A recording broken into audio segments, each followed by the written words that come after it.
Mains T20 cricket world cup 2022 का आयोजन कहाँ हुआ? तो आंसर आपको टिक करना है, ऑस्ट्रेलिया होगा इसका आंसर। कौन सा ये संस्करण था? अगर ये पूछ लिया जाए कि आईसीसी जो mains T20 cricket world cup 2022 में आयोजन हुआ इसका संस्करण था, वह 8वां संस्करण था। और इसमें विजेता कौन रहा? तो विजेता रहा आपका इंग्लैंड। ठीक। वुमेन क्रिकेट वर्ल्ड कप 2022 का आयोजन कहाँ हुआ? ये हुआ आपका न्यूजीलैंड में होता है। और विजेता इसमें कौन रहता है? कौन से देश का टीम रहती है? ऑस्ट्रेलिया की टीम इसमें विजेता रहती है। नेक्स्ट सवाल पे आते हैं कि 23वां ग्रीष्मकालीन ओलंपिक 2024 का आयोजन कहाँ पे होगा? पेरिस, फ्रांस में होगा। ठीक है। 32वां आप सभी को पता है कहाँ पे हुआ? Tokyo Olympic. ठीक है, टोक्यो में, जापान की राजधानी टोक्यो में हुआ था। 32वां टोक्यो में, है ना। 32वां कहाँ? टोक्यो में हुआ था। 2023 में 15वां, ठीक है, मोस्ट इंपॉर्टेंट क्वेश्चन है। 2023 में 15वां पुरुष हॉकी विश्व कप का आयोजन कहाँ पे होगा? उड़ीसा भारत में। ठीक है। विश्व एथलेटिक्स चैंपियनशिप 2022 की मेजबानी कौन सा देश किया है इस बार? वो है अमेरिका किया है। और इसी चैंपियनशिप में नीरज चोपड़ा ने भाला फेंक में सिल्वर मेडल जीता है। तो ये भी मोस्ट इंपॉर्टेंट क्वेश्चन बन जाएगा, नीरज चोपड़ा। ठीक है। भाला फेंक से ध्यान रखिएगा, 7 अगस्त को क्या मनाया जाएगा? अब भाला फेंक दिवस मनाया जाएगा, है ना। नेक्स्ट सवाल पे आते हैं। चौथा खेलो इंडिया यूथ गेम्स 2022 में इसका आयोजन कहाँ हुआ? पंचकुला, हरियाणा में हुआ। इसके शुभंकर का नाम था धाकर। और पहले स्थान पर कौन रहा? आपका हरियाणा इस पहले स्थान पर रहा। पांचवा खेलो यूथ इंडिया पांचवा खेलो यूथ गेम्स 2023 कहाँ होगा आयोजन? इसका मध्य प्रदेश में होगा आने वाला। और नेक्स्ट सवाल पे अगर देखते हैं, नेक्स्ट सवाल क्या है यहाँ पे कि जो दूसरा खेलो इंडिया यूनिवर्सिटी गेम्स का आयोजन 2022 में कहाँ हुआ? बेंगलुरु, कर्नाटक में हुआ। इसका शुभंकर क्या था? वीरा था। नेक्स्ट सवाल पे आता है कि मौलाना अबुल कलाम आज़ाद ट्रॉफी जो सर्वश्रेष्ठ यूनिवर्सिटी को दी जाती है, इस बार जो है किसको मिला है? गुरु नानक यूनिवर्सिटी। कहाँ का? अमृतसर का। ठीक। नेक्स्ट सवाल पे आते हैं कि हाल ही में आसियान ने किस देश को सैद्धांतिक रूप से अपना 11वां सदस्य के रूप में स्वीकार करने की सहमति व्यक्त की है? Timor Leste. ठीक है, तिमोर लेस्ते को। अब तक आसियान में आपने सभी ने पढ़ा है कि 10 मेंबर इसमें है। अब 11वां जो मेंबर होगा आपका वो होगा तिमोर लेस्ते। तो तिमोर लेस्ते के बारे में भी कुछ यहाँ पे जानकारी जो होगी आगे देखिएगा। पहला यहाँ तो आसियान से बात करते हैं। आसियान का पहले फुल फॉर्म यहाँ पे जान लीजिए, association of south east Asian nation होगा। इसकी स्थापना होती है 1967 में। हेडक्वार्टर का है जकार्ता, इंडोनेशिया में। इससे रिलेटेड सवाल क्या कि 30वां आसियान इंडिया शिखर सम्मेलन 2022 कहाँ हुआ? कंबोडिया में होता है। राजधानी क्या है इसका? कंबोडिया की राजधानी है नोम्पे। तिमोर लिस्ते की अगर मैं बात करूँ, यहाँ पे तिमोर लिस्ते से रिलेटेड कुछ इतिहास इसके बारे में भी जान लीजिए कि तिमोर लिस्ते 1975 तक ये पुर्तगाल के अधीन रहा। तब इसका नाम पूर्वी तिमोर था। ठीक है, पूर्वी तिमोर था इसका पहले नाम। जब तक ये 1975 तक ये पुर्तगाल के अधीन रहा, इसका नाम था पूर्वी तिमोर। उसके बाद 2022 तक इंडोनेशिया के अधीन रहा। अब ये एशिया का सबसे युवा देश बन गया है। और अब नया इसका नाम क्या हो गया? तिमोर लिस्ते। ठीक है, पूर्वी हटा दिया गया है और बन गया है तिमोर लेस्ते। और इसकी राजधानी का नाम है दिल्ली, ना कि दिल्ली। ठीक है, दिल्ली मत कर दीजिएगा, दिल्ली गलत हो जाएगा, दिल्ली, है ना। नेक्स्ट सवाल पे आते हैं कि लुक ईस्ट पॉलिसी कब की है? 1991 की पॉलिसी है ये। अब इसका नाम एक्ट ईस्ट पॉलिसी कर दिया गया है। ठीक है। हाल ही में किसे गूगल फॉर डूडल 2022 प्रतियोगिता का विजेता घोषित किया गया है? श्लोक मुखर्जी को। और इन्होंने जो एक पेंटिंग बनाया था उसका विषय था 25 वर्ष बाद अपना भारत का स्वरूप कैसा होगा। इस पर आधारित इन्होंने एक पेंटिंग बनाई थी जिसके तहत इनको ये प्रतियोगिता का विजेता घोषित किया गया। बात करते हैं पुलित्जर पुरस्कार 2022 किसे दिया गया? फहमीदा अजीम को। बांग्लादेश की रहने वाली हैं। और ये पुलित्जर जो पुरस्कार है पत्रकारिता के क्षेत्र में दिया जाता है, ये ध्यान रखिएगा। वही बात करते हैं दादा साहब फाल्के पुरस्कार 2022 किसको मिला है? तो आशा पारेख को मिला है, ध्यान रखना है आपको। तो पुलित्जर पुरस्कार तो ठीक है, आपको इसी तरह से टर्म जो बोल चाल में लगेगा कि सेम है पुलित्जर और यहाँ पे प्रिट्जर। तो प्रिट्जर पुरस्कार अलग है, इसे वास्तुकला क्षेत्र में दिया जाता है। और प्रिट्जर पुरस्कार 2022 किसको दिया गया? फ्रांसिस कैरे को दिया गया, जो कि पहले अफ्रीकन हैं। बुकर पुरस्कार 2022 किसको दिया गया है? शेहान करुणातिलका को मिला है, जो कि श्रीलंका के ये हैं। और इनको किसके लिए मिला है? The seven moons of Maali Almeida के लिए, इनके इस नॉवल के लिए इनको ये पुरस्कार मिला है। ठीक, अगर आपसे पूछ लिया जाए सवाल, ये तो बुकर पुरस्कार 2022 हो गए, अगर आपसे सवाल आप पूछ लिया जाए बुकर, अंतर्राष्ट्रीय बुकर पुरस्कार है ना, यहाँ से सवाल आपका अगर ये आ जाए कि बताइए अंतर्राष्ट्रीय बुकर पुरस्कार 2022 किसको मिला है? तो ध्यान रखिएगा गीतांजलि श्री को, गीतांजलि श्री को मिला है, ध्यान रखिएगा। और किसके लिए? तो ध्यान रखिएगा इनकी उपन्यास कौन सा? ये ध्यान रखिए, रेत की समाधि, रेत की समाधि। ठीक है, और इसका इंग्लिश में अनुवाद जो किया गया है Tom of sand, Tom of sand किसके द्वारा किया गया है? डेजी रॉकवेल के द्वारा, डेजी रॉकवेल के द्वारा किया गया। तो ध्यान रखिएगा बुकर पुरस्कार पूछा जाए 2022 का तो सेहान करुणातिलका को मिला the seven moons of Maali Almeida के लिए। लेकिन मोस्ट इंपॉर्टेंट आपको ये वाला सवाल है, ध्यान रखिएगा, चूँकि एक भारतीय हैं, ये क्या है? गीतांजलि श्री क्या है? भारतीय हैं। ठीक है, गीतांजलि श्री क्या है? ये भारतीय। ध्यान रखें अंतर्राष्ट्रीय बुकर पुरस्कार 2022 किसको मिला है? तो गीतांजलि श्री को। और इनकी कौन से उपन्यास? रेत की समाधि, ये हिंदी में लिखा गया था इनके द्वारा, लेकिन इसका इंग्लिश वर्जन किसके द्वारा किया गया? डेजी रॉकवेल के द्वारा। स्वच्छ सर्वेक्षण पुरस्कार 2022 किसको दिया गया है? तो 1 लाख प्लस के आबादी वाले शहर में आपका इंदौर मध्य प्रदेश का शहर शामिल है। वहीं 1 लाख से कम आबादी वाले शहर में पंचगनी महाराष्ट्र को मिला है स्वच्छ सर्वेक्षण पुरस्कार 2022। ठीक है, तो पहले स्थान पर इंदौर को मिला है, वही 1 लाख से कम में आपके पंचगढ़ी महाराष्ट्र को मिला है। पंचमढ़ी नहीं, पंचमढ़ी अलग है। ठीक है, पंचमढ़ी आपका कहाँ है? ये मध्य प्रदेश में है, ये बात ध्यान रखना है आपको। नेक्स्ट सवाल पे आते हैं, हाल ही में प्रख्यात विद्वान R.L. कश्यप का निधन हो गया। ये क्या थे? तो ये एक गणितज्ञ थे, इसलिए भी बहुत ये फेमस इसलिए भी थे क्योंकि 4 वेदों का अंग्रेजी में अनुवाद करने वाले विश्व के पहले ये व्यक्ति थे और इन्हें पद्मश्री से नवाजा गया 2021 में इसके लिए। ठीक है, ग्राफिक्स इंटरचेंज फॉर्मेट प्रारूप के निर्माता का हाल ही में निधन हो गया है। इनका नाम था स्टीफन विलहाइट।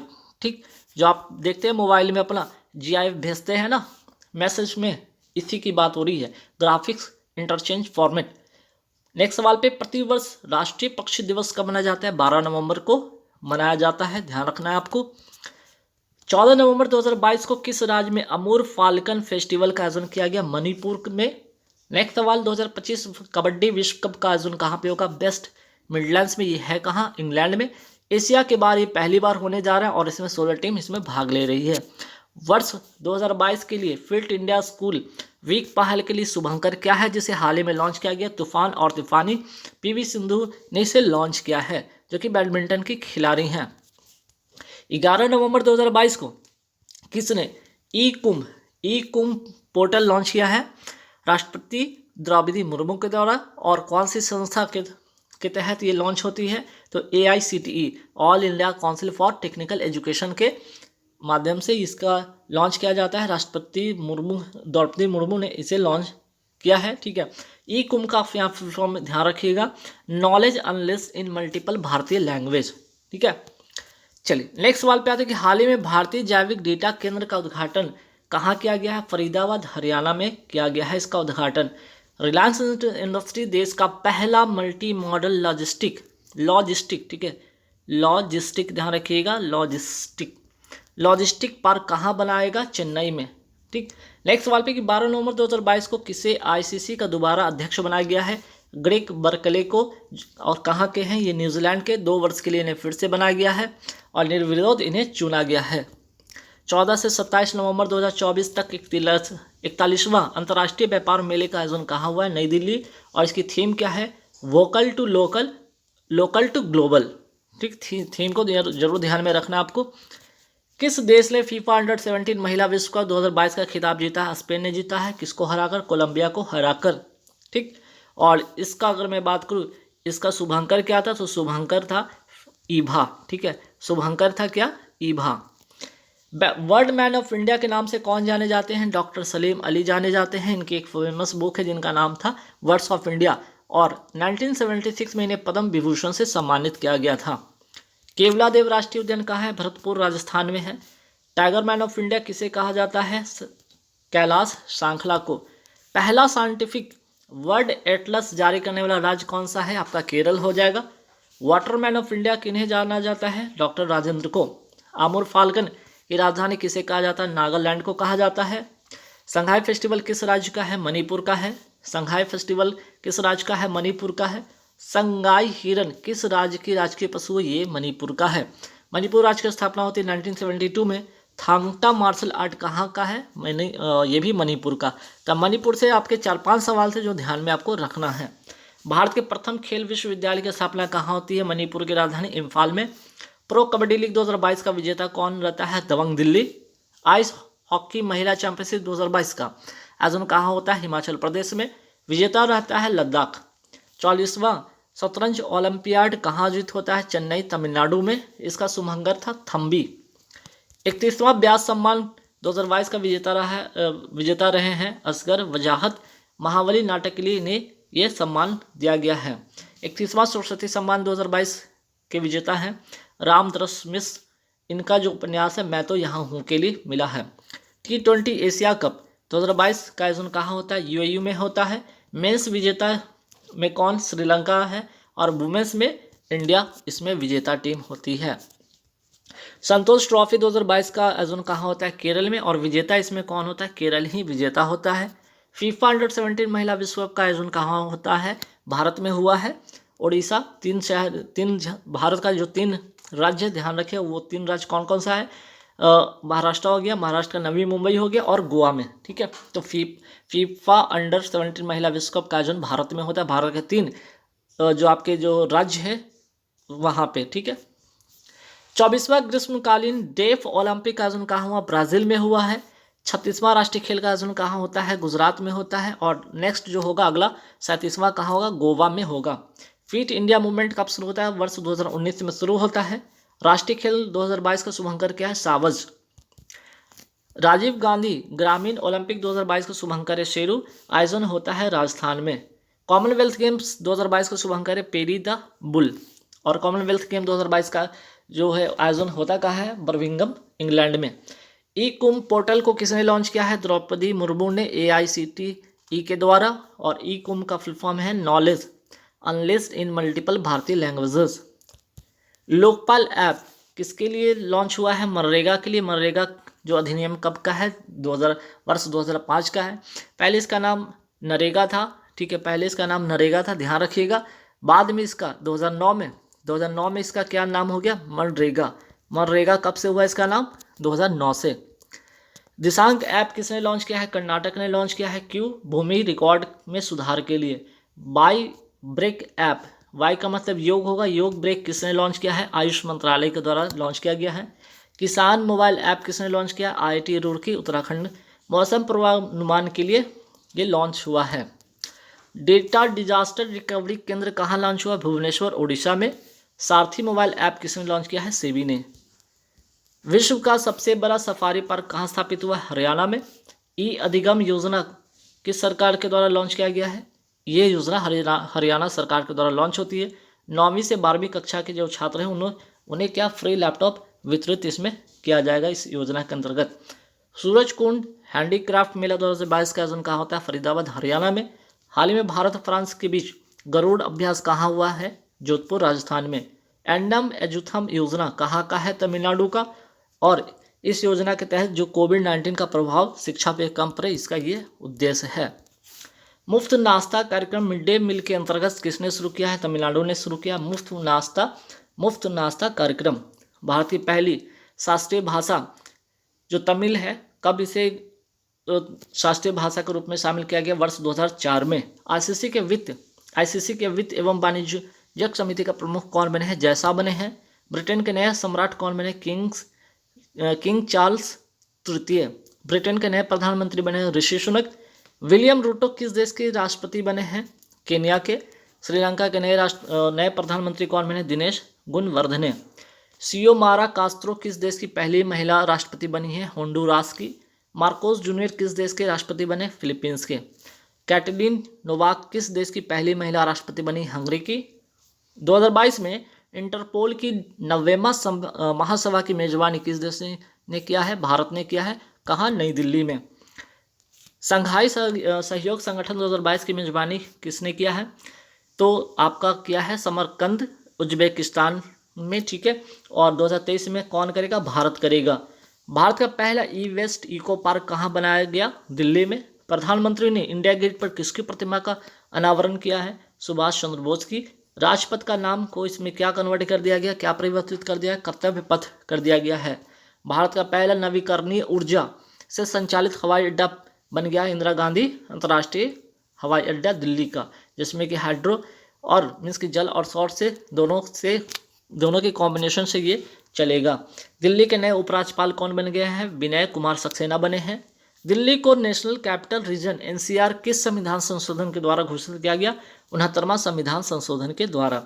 हरियाली फेस्टिवल का आयोजन कहाँ किया गया है? हाल ही में दिल्ली में किया गया है। T20 मेंस वर्ल्ड कप 2022 किसने जीता? इंग्लैंड ने जीता है पाकिस्तान को हराकर, और इसका आयोजन होता है ऑस्ट्रेलिया में। पहला T20 वर्ल्ड कप कहाँ हुआ था, कब हुआ था? 2007 में होता है। इसमें विजेता कौन रहता है? भारत। आयोजन होता है दक्षिण अफ्रीका में। रणजी ट्रॉफी 2022 के विजेता कौन रहता है इस बार? मध्य प्रदेश। विजय हरारे ट्रॉफी विजेता 2022 कौन बनता है? हिमाचल प्रदेश। 10 नवंबर 2022 को भारतीय सेना ने किस राज्य में बालोंग मेला का आयोजन किया है? अरुणाचल प्रदेश में। नेक्स्ट सवाल पे था, हाल ही में किस रेलवे स्टेशन को 4 स्टार ईट राइट स्टेशन प्रमाणन से सम्मानित किया गया? भोपाल रेलवे स्टेशन को। अखिल भारतीय रबर उद्योग का नया अध्यक्ष किसे चुना गया है? रमेश केजरीवाल को। दुनिया में सबसे ऊंचाई पर अवस्थित मतदान केंद्र ताशीगंग कहाँ स्थित है? हिमाचल प्रदेश में है। भारतीय सेना ने कहाँ पर वीर नारियों के लिए एकल सुविधा के रूप में वीरांगना सेवा केंद्र शुरू किया है? नई दिल्ली में। स्टैचू ऑफ प्रोस्पेरिटी का अनावरण कहाँ किया गया? बेंगलुरु कर्नाटक में। यहाँ पे नादप्रथ कैंप गोरा का प्रतिमा स्थापित किया गया, जो कि 108 फीट ऊंची है। और बेंगलुरु की अगर बात करें, बेंगलुरु के संस्थापक इन्हें के रूप में जाना जाता है, नादप्रथ कैंप गोरा को। ठीक गाइस।